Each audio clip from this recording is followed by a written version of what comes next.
Hello दोस्तों, welcome to my channel stock market for beginner. अगर आपने मेरा चैनल अभी तक सब्सक्राइब नहीं किया है तो प्लीज़ सब्सक्राइब कीजिए and press the bell icon for regular update. दोस्तों, आज हम बात करने वाले हैं नोवोको विस्टा कॉरपोरेशन लिमिटेड के बारे में।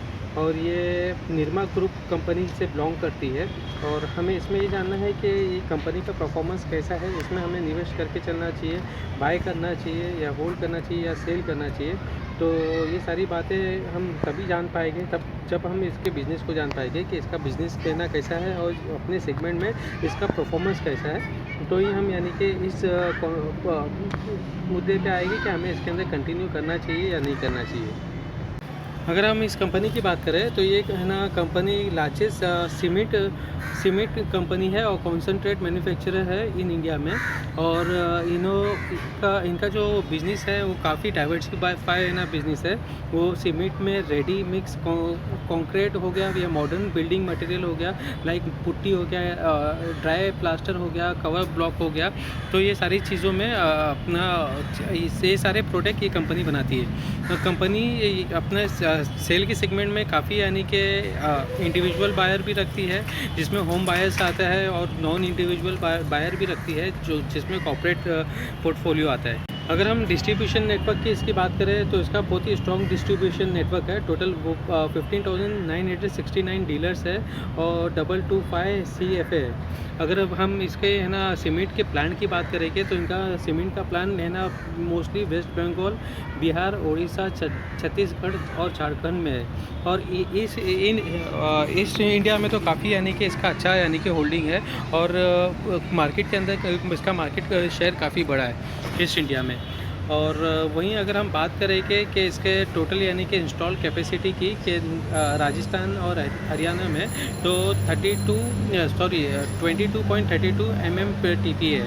अगर हम इसके स्ट्रेंथ की बात करें कि तो ये एक लार्जेस्ट है ना सीमेंट मैन्युफैक्चरर है इंडिया में और ईस्ट इंडिया में। और इसके लोकेलिटी यानी कि ऐसा है कि जितना भी यानी कि क्लोज मार्केट है तो इसका मूवमेंट के लिए बहुत इजी होता है। और ऐसी जगह पे इन्होंने अपना यूनिट लगाया है जिससे अपना सप्लाई वो बहुत इजीली दूसरे जगह पे ट्रांसपोर्ट कर सके। और देखेंगे तो ये इसका ना लॉन्गेस्ट और लार्जेस्ट नेटवर्क है इसका ऑल ओवर इंडिया में भी।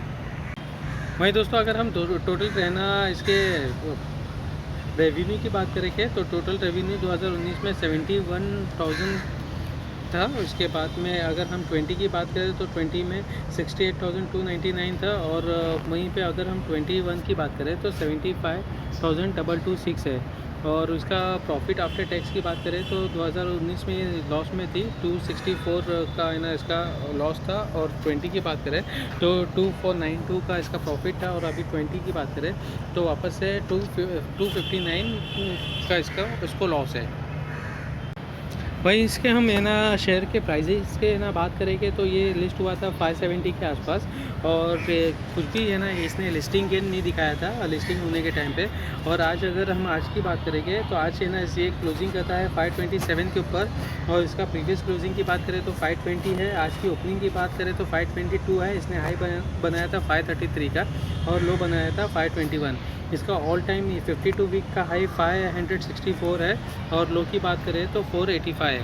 अगर आज हम डिलीवरेबल क्वांटिटी की बात करें तो टोटल 5,52,189 की डिलीवरेबल क्वांटिटी है। टोटल शेयर आज ट्रेड हुए 9,42,286। और आज की है ना डिलीवरेबल परसेंटेज की बात करें तो 58.60% की डिलीवरी इसके अंदर उठाई गई है। वहीं अगर हम लास्ट 5 ईयर के इसके ना रेवेन्यू फ्रॉम ऑपरेशन की बात करें तो 2020 में इसका रेवेन्यू फ्रॉम ऑपरेशन था 6,793। और 18-19 की बात करें तो 7,053। अगर 17-18 की बात करें तो 6,297। और 16-17 की बात करें तो 5,832। और वहीं पे अगर 15 और 16 की बात करें तो 5,958 है। अगर हम ईयर ऑन ईयर बेसिस पे देखेंगे तो इसके अंदर रेवेन्यू फ्रॉम ऑपरेशन इंक्रीज़ हुआ है। और वहीं अगर हम एबिटा की बात करेंगे तो फाइनेंशियल ईयर में एबिटा था 1,334। इसके बाद में 19 की बात करें तो 957। अगर हम 18 की बात करें तो 10,43 है। उसके बाद में 740 है। और 2016 की बात करें तो 710 है। अगर हम PAT प्रॉफिट आफ्टर टैक्स के मार्जिन की बात करें तो वो 4 था 2019 के अंदर, तो कुछ भी नहीं था। और 18 के अंदर बात करें तो 3 था, फिर बाद में 17 की बात करें तो 3% था, और वहीं पे अगर 16 की बात करें 15-16 की तो 4% था। टोटल अगर हम PAT अगर करोड़ में देखेंगे तो 249 PAT है 2020 का। और 19 की बात करें तो है ना लॉस में थी 24 करोड़। और वहीं पे अगर हम बात करें कि 2018 की तो 158, देन 166 2017 में, और 231 2016 में। अगर वहीं पे हम एबिटा मार्जिन की बात करें तो एबिटा मार्जिन में 20% की बहुत बड़ा है और 2020 में। और 2019 की बात करें तो 14 है, 2018 की बात करें तो 17, और 17 की बात करें तो 13, और 16 की बात करें तो 12% से परसेंटेज है। अगर हम बोर्ड ऑफ डायरेक्टर की बात करें तो हिरेन पटेल चेयरमैन है, कौशिक भाई पटेल नॉन एग्जीक्यूटिव डायरेक्टर है, और सकेतु शाह नॉन एग्जीक्यूटिव डायरेक्टर है बोर्ड ऑफ मेंबर। इस कंपनी की टोटल मार्केट कैप की बात करें तो 18,000 करोड़ का मार्केट कैप है। और वहीं उसके पेड़ की बात करें तो अल्ट्राटेक सीमेंट है, जिसका रेवेन्यू 38,657 है। मार्केट शेयर की बात करें तो 21.40% है। वहीं अंबुजा सीमेंट भी है, जिसका टोटल रेवेन्यू 26,646 है। ओवरऑल मार्केट ना शेयर इसका 6.20 है। फिर ACC लिमिटेड है, 15,398 का टोटल रेवेन्यू है, और मार्केट शेयर की बात करें तो 6% है। वहीं पे अगर हम श्री सीमेंट की बात करें तो टोटल रेवेन्यू 12,555 है, और मार्केट शेयर की बात करें तो 7 का है। तो दोस्तों ऑलरेडी इसके कॉम्पिटिटर ना काफ़ी स्ट्रॉन्ग है एज़ कम्पेयर टू नोवेको के कंपेयर में करेंगे तो अल्ट्राटेक सीमेंट है जो काफ़ी बड़ी टक्कर देने के लिए है। उसके बाद में अंबुजा सीमेंट है, उसके बाद में ACC है, और श्री सीमेंट है। और इसके अगर हम टॉप 10 ना कंपनी देखेंगे तो ये सारी कंपनियां टॉप 10 में भी आती है, जो कि इसको काफ़ी कड़ी टक्कर देगी। और इसका तो मेन बिजनेस ना डिपेंड करता है फ्यूल के प्राइस के ऊपर, वाटर के प्राइस के ऊपर, कोल के प्राइस के ऊपर। और सेकेंडली इनका बिजनेस है ना टाइम मैनेजमेंट के ऊपर भी है ना डिपेंड करता है। वो जितना ज़्यादा यानी कि टाइम सेव करेंगे जितना, और जो भी अपने जो प्रोजेक्ट है कम से कम टाइम में है ना ख़त्म करेंगे, तो तब जाके इनको ज़्यादा अच्छा प्रॉफिट हो सकता है। अगर ये चीज़ अगर डिले होती रहेगी तो इनका प्रॉफिट मार्जिन भी कम होते रहेगा। वहीं अगर हम इसके IPO की बात करें तो इसके IPO की टोटल यानी कि साइज़ थी 5,000 करोड़। इसमें से 1,500 करोड़ जो था वो फ्रेश इशू था, और 3,500 करोड़ जो था वो ऑफ़र फॉर सेल था, जो इसके एग्जिस्टिंग शेयर होल्डर है उनके लिए। तो ओवरऑल ये कंपनी अगर देखा जाए तो अभी इसके कॉम्पिटिटर बहुत ज़्यादा है, और इसके है ना सेम है ना प्राइस रेंज में देखेंगे तो दूसरी कंपनियां इससे कम कीमत में अवेलेबल है, जिसका कि रेवेन्यू और रेवेन्यू फ्रॉम ऑपरेशन इससे कहीं ज़्यादा है या तो इससे डबल है।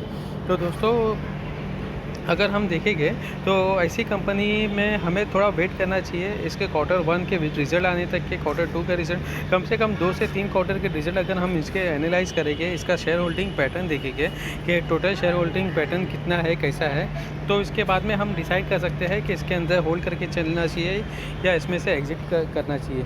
लेकिन अभी फ़िलहाल की बात करें तो दोस्तों पहली बात तो मैं आपको ये चीज़ बता दूँ कि I am not a SEBI registered. Before investing in any stock please consult your financial adviser.